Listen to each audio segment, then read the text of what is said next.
ደቂ ተባዕትዮ ካብ ሓዳር ወጻኢ ንጾታዊ ፍትወት ከም መዘናግዒ ገይሮም ዝወስድዎ ንምንታይ እዩ? ሎሚ ምስ መንእሰያትን ምስ ወለድን ኢና ክንዕልል። ወለዲ ነቲ ዘለኩም ሓላፍነት ንኽትርድኡ ይግባአኩም። መንእሰያት ድማ ክትፈልጥዎ ዝግባአኩም ነገር ኣብ ጊዜኡ ንኽትፈልጥዎ ክሕግዘኩም እዩ። ብጌጋ መንገዲ ኣብ ህይወት ምስ ንኸይድ ኣብ ዝኾነ ክልል ዕድመ ምስ በጻሕና ንጣዓሲና ተመሊስና ከነስተኻኽሎ ኣብ ዘይንኽእለሉ ኩነታት እውን ንኣቱ ሽዑ ሓጎስ ንስእን። ወለድና ሓላፍነት ኣለዎም፣ ንሕና ድማ ናይ ምፍላጥ ግዴታ ኣለና። ስለዚ መንእሰያት ትኽክል ዝኾነ ፍልጠት ሎሚ ክነግረኩም እየ። ናብዚ ቻነል እንቋዕ ብድሓን መጻኹም እንዳበልኩ ኣብዚ ቻነል ሓደሽ እንተለዎም ሳብስክራይብ ክትገብሩ እቶም ሳብስክራይብ ዳገበርኩም ትድግፉን ዘለኹም ድማ ከመስግነኩም ፈቱ።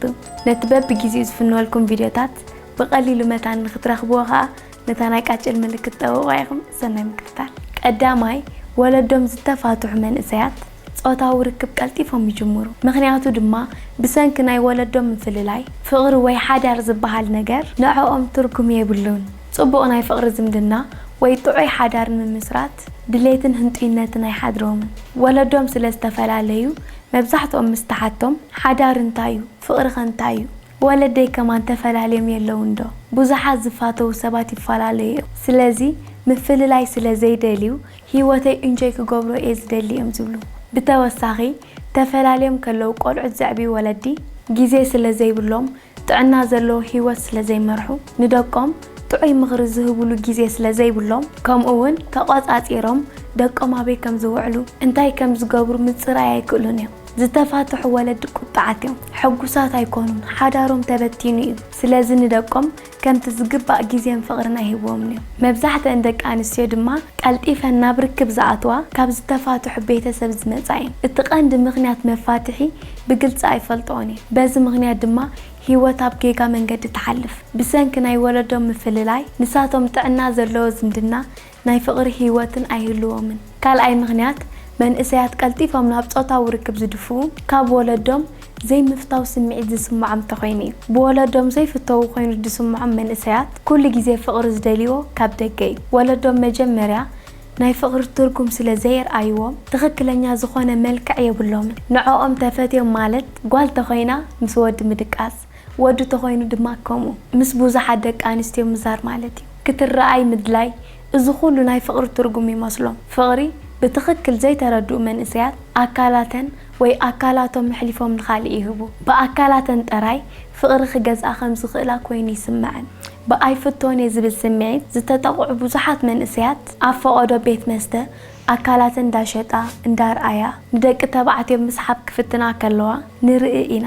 ናይ ፍቕሪ ትርጉም ኣይተረድአንን ወይ ድማ ተደላይ ወይ ተፈታዊ ምዃን ኣወዳት ምስኣተን ምስ ዝድቁሱ ጥራይ ኮይኑ ይስምዐን። ብዙሓት ኣወዳት እውን ጽዒሮም ለፊዖም ዝረኸብዎ ገንዘብ ንደቂ ኣንስትዮ ምግባዝን ምስኣተን ክሓድሩ ክብሉ ይጥቀሙሉ። እዚኦም ዓይነት ኣወዳት እውን ፍቕሪ ዘይተረድኦም እዮም። ወለዲ ንደቆም እኹል ፍቕሪ ሰኣን ዘይምሃብ ህይወት ከመይ ከም ዝጽልምቶም ንሕሰቦሞ ኣብ ዝኸድዎ ቦታ ኩሉ ፍቕሪ ንምርካብ ይልምኑ ወይ ድማ ፍቕሪ ንምግዛእ ይፍትኑ። ንኽረኣዩ ብጣዕሚ እዮም ዝደኽሙ። ግን ሕጂ እውን እንተኾነ ሓጎስ ዝበሃል ኣይክረኽቡን እዮም። ምክንያቱ እቲ ትኽክለኛ ትርጉም ፍቕሪ ኣይተረድኦምን። እዚኦም ኣይፍቶን ዝብል ስምዒት ዘለዎም መንእሰያት ገዝኦም ስለ ዝጸልኡ ካብኡ ንምህዳምን ንኽዘናግዑን ጾታዊ ርክብ ምርጫኦም ይገብሩ። ካልኦት ናይ ፍቕሪ ሕቶም ዘቕርብሎም ወይ ድማ ናይ ጾታዊ ፍትወት ሕቶም ዝቐርበሎም ከም ዝተፈተው ኮይኑ ይስምዖም። የእምሮኦም ዝሕጎሰሉ ኣብዚ ሰዓት እዚ ጥራይ ስለ ዝኾነ ብዘይወል ሓደ ፀገም ኣካላቶም ይህቡ። ኣካላቶም ወይ ኣእምሮኦም ፍቕሪ፣ ምሕቋፍ፣ ምፍታው ስለ ዝናፍቕ በቲ ዝረኸብዎ ኣጋጣሚ ኩሉ ግዜ ኣካላቶም ንምሃብ ድልዋት እዮም። ሳልሳይ መንእሰያት ቀልጢፎም ናብ ጾታዊ ፍትወት ዝኣትውሉ ምኽንያት ብዛዕባ ጾታዊ ርክብ ዘለዎም ፍልጠት ጥዕና ዘይብሉ ስለ ዝኸውን እዩ። ሰባት ብተፈጥሮ ኣይትግበሮ ዝበሃሉሉ ነገር ቀዳምነት ንዕኡ ንምግባር እዮም ዝንጠዩ። እዚ ኣብ ውሽጥና ዘሎ ነገር እዩ። ሕጊ ኣይሰማማዓናን እዩ። ሕጊ ብዝተዋህበና ቁፅሪ ኣብ ውሽጥና ዘሎ ዘይምእዛዝ እንዳገደደ እዩ ዝመጽእ። ብዙሓት መንእሰያት إزقدف أي تحاز أي تتنكف حماقي كجود أكاي النبلهم نجارات كلهم بقدام النت نوعهم يمزقبروه بتتخك لنا في التأتجن أنت يعبينا يوم كجبروه كلو أبينا يجزي كجبروه خمس اللوم أنت عين تغمن قدعتن كم زلوه ناي تفترة بربزون زتوها بنا مغنيات أنت زي فلتوه بسترجع من قدي كبروه سلز ولدي دقهم عدميهم كساب زبصح أي تتصبيو أي ترأيو أي تعللو كل نجار نور مخانو كاب منجار معاسك جبروه كم زلوهم تتخكلنيا جزء تتخكلنيا بوتا أبيناي مخانو بقلت خنجور اللوهم إذا حدا كابتناي ولد حلافناتيو ندكنا نحنا بالتعمي نتصيفو نجار سريحهم أبهيوتهم دا تتعصو خبز حلفو أقدمنا اتحق تنجيرنا يمزحشي تفطرو ذهبنا كله كفئات النور نيبولون جن بأجباب كجبرو اللوهم تفطرو أب حجر مسأتنا كنجبرو زفك التخينو ندكنا إذا خنفلت أمالنا تعنا زلوا فقري تعنا زلوا هيوت تعنا زلوا حجر نخرلوا من بزحبات أوتاو ركب زلوهم فلتات تخكلنيا نخخونن ناتنا حلاف النتيم بزحت من إسيات أبيت مرتوالا بزحبات أوتاو ركب زوهاب تمرتم السمعو يحفريهم يسحق مبر بتخكل نتفلت تيردوانيو كم زتا زي كون نيرو بوزحات دك أنستيو سيرس تزوستو نيرن أبزي جزيو نزي دليو تنسي أي متقالة عن نيرن أبيت مرتزمها رو فلتت كم زلوا غينو أب جزاجن بسرعة كنا نجرم علنا تجات إيموان ناي فقر حتى تمسيوان ويد ما فقرها وركب مجمار انت دلين انت عين التنقا خجبرا خمسلوان أب جزيو خنا نجرم يقبعنا كل سب بفلاي كل ولد تستوعلوا له زلكم حجوسات زي كون من إسيات قلت إفهم ناول فن صوتا وركبنا مقبار